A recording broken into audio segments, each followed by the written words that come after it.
আমি সৰুৰ পৰা আজি এইটো বয়স হ'ল যিটো আজব কাণ্ড আমাৰ জিলাৰ মানে কেন্দ্ৰীয় কাৰাগাৰত ঘটিলে এনেকুৱা আমি মানে আজিলৈকে এইটো দেখা নাই। নিথৰুৱা সেই কণ কণ পোৱালি দুটিক থৈ বাপেকৰ মানে জেল কাৰাগাৰত যে মৃত্যুবৰণ কৰিব লগা হ'ল, সেইটো কাৰণে আমি খুব দুখ পাইছোঁ। আৰু এই ল'ৰা পোৱালিকেইটাৰ কাৰণে 20 লাখ টকা আমি ৰাইজৰ ফালৰ পৰা ডিমাণ্ড কৰিছোঁ আৰু ঘৰলৈ এককালীন সাহাৰ্য দিবৰ কাৰণে আমি ৰাইজে দাবী জনাইছোঁ।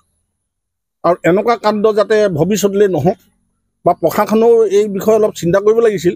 এজন কয়দী জেলৰ ভিতৰত মৃত্যু হৈছে, নিশ্চয় প্ৰশাসনৰ তদন্ত থকাটো উচিত, কিন্তু প্ৰশাসনৰ এনে কাণ্ডক আমি ৰাইজে গৰিহণা দিছোঁ। চেনেল অহাৰ কাৰণে আমি ভালে পাইছোঁ।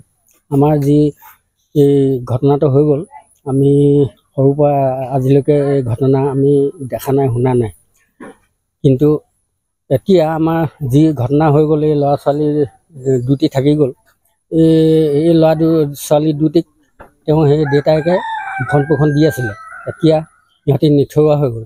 গতিকে নিথৰুৱা হৈ যোৱাৰ কাৰণে এই ল'ৰা পোৱালিকেইটাক যাতে চৰকাৰৰ ফালৰ পৰা 20 লাখ টকা আমি ৰাইজৰ ফালৰ পৰা আমি ডিমাণ্ড কৰিছোঁ, যাতে দি সিহঁতক আৰ্থিক সহায় কৰি সিহঁতক ভৰণ পোষণ দিবৰ কাৰণে। কথাটো হ'ল কি, এই ঘটনাটোৰ কথাটো আপোনালোকে গোটেইখিনি গম পাই আছে।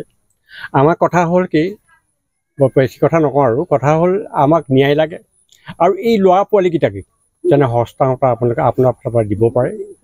আৰু এই যে মেডিকেলৰ যিটো ৰিপৰ্ট যাতে সোনকালে আপোনালোকে আনি আমাক মানে দিব পাৰে, এইটো কাৰণে আপোনাৰ ধন্যবাদ। আমি সৰুৰ পৰা আজি এইটো বয়স হ'ল যিটো আজব কাণ্ড আমাৰ জিলাৰ মানে কেন্দ্ৰীয় কাৰাগাৰত ঘটিলে এনেকুৱা আমি মানে আজিলৈকে এইটো দেখা নাই। নিথৰুৱা সেই কণ কণ পোৱালি দুটিক থৈ বাপেকৰ মানে জেল কাৰাগাৰত যে মৃত্যুবৰণ কৰিব লগা হ'ল, সেইটো কাৰণে আমি খুব দুখ পাইছোঁ। আৰু এই ল'ৰা পোৱালিকেইটাৰ কাৰণে 20 লাখ টকা আমি ৰাইজৰ ফালৰ পৰা ডিমাণ্ড কৰিছোঁ আৰু ঘৰলৈ এককালীন সাহাৰ্য দিবৰ কাৰণে আমি ৰাইজে দাবী জনাইছোঁ। আৰু এনেকুৱা কাণ্ড যাতে ভৱিষ্যতলৈ নহওক বা প্ৰশাসনেও এই বিষয়ে অলপ চিন্তা কৰিব লাগিছিল।